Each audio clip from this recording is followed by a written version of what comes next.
Blue Moon, written by Laura K. Hamilton, Chapter 1.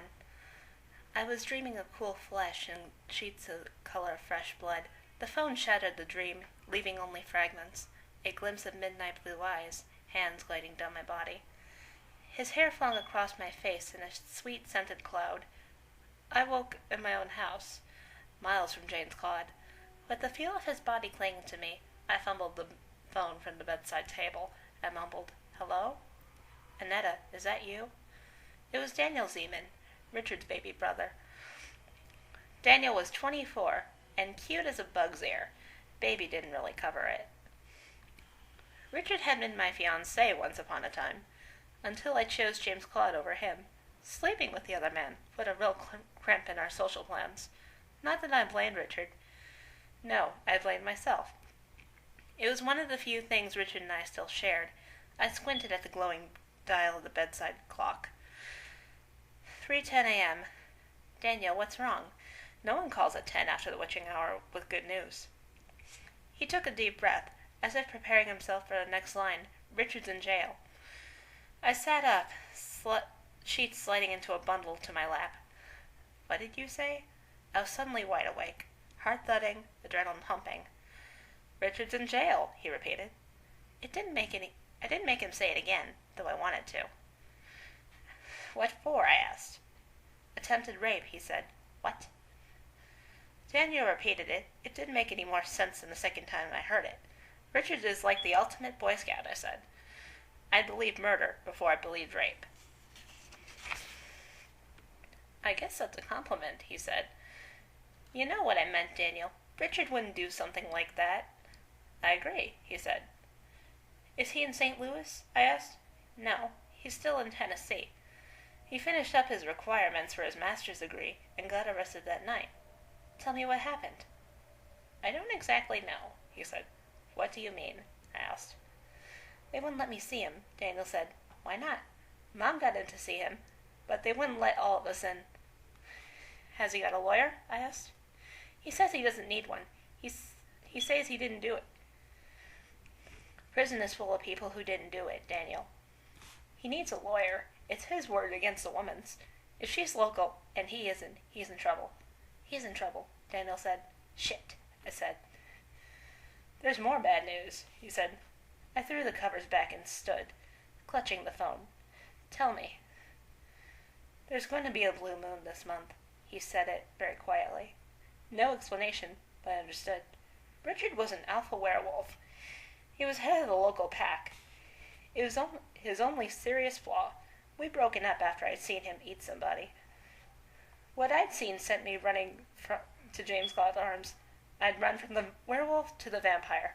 James Claude was master of the city of St. Louis. He was definitely not the more human of the two. I know there isn't a lot of choice between a bloodsucker and a flesh eater. But at least after James Claude finished feeding, there weren't chunks between his fangs. A small distinction, but a real one. A blue moon meant a second full moon this month. The moon doesn't actually turn blue most of the time, but it is where the old saying comes from. Once in a blue moon. It happens about every 3 years or so. It was August, and the second full moon was only 5 days away. Richard's control was good. No. Richard's control was very good. But I never heard of a werewolf, even a euphoric, a pack leader, who could fight the change on the night of the full moon. No matter what flavor of animal you changed into, a lycanthrope was a lycanthrope. The full moon ruled them. We have to get him out of jail before the full moon, Daniel said. Yeah, I said. Richard was hiding what he was. He taught junior high science. If they found out he was a werewolf, he'd lose his job. It was illegal to discriminate on the basis of a disease, especially one as difficult to catch as lycanthropy. But they'd do it. No one wanted a monster teaching their kiddies. Not to mention that the only person in Richard's family who knew the secret was Daniel. Mom and Pop Zeman didn't know. Give me a number to contact you at, I said. He did. You'll come down then, he said. Yeah. He sighed. Thanks. Mom is raising hell. But it's not helping. We need someone here who understands the legal system. I'll have a friend call you with the name of a good local lawyer before I get there. You may be able to arrange bail by the time I arrive. If he'll see a lawyer, Daniel said. Is he being stupid? I asked. He thinks that having the truth on his side is enough. It sounds like something Richard would say. There was more than one reason why we'd broken up. He clung to ideals that haven't even worked when they were in vogue. Truth, justice, and the American way certainly didn't work within the legal system. Money, power, and luck were what worked.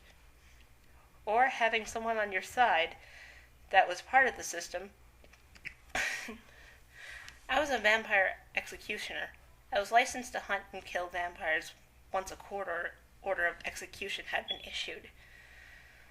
I was licensed in 3 states. Tennessee was not one of them, but cops, as a general rule, would treat an executioner better than a civilian. We risked our lives and usually had a higher kill count than they did. Of course, the kills being vamps, some people didn't count them as real kills. Had to be human for it to count. When can you get here? Daniel asked. I've got some things to clear up here, but I'll see you today, before noon. I hope you can talk some sense into Richard. I met their mother more than once, so I said. I'm surprised that Charlotte can't talk sense to him. Stupid stuttering. Where do you think he gets the truth will set you free? Bit. Daniel asked. Great, I said. I'll be there, Daniel. I gotta go.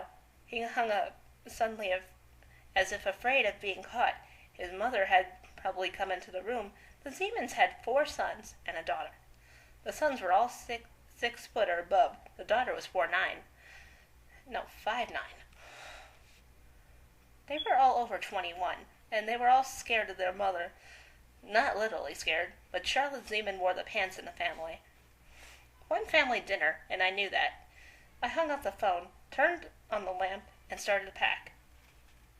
It occurred to me while I was throwing things into a suitcase to wonder why the hell I was doing this.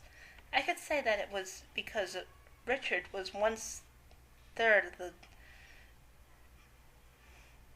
term of rate of power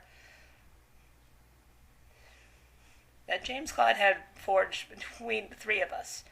Master Vampire, Euphric or Wolf King, and Necromancer. I was a necromancer. We were bound so tightly together that sometimes we invaded each other's dreams by accident, sometimes not so accidentally.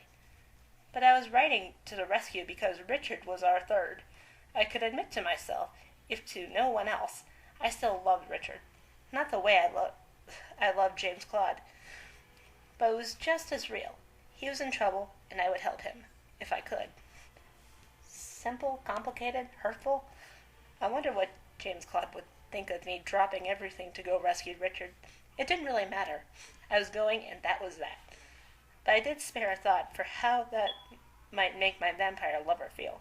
His heart didn't always beat, but it could still break.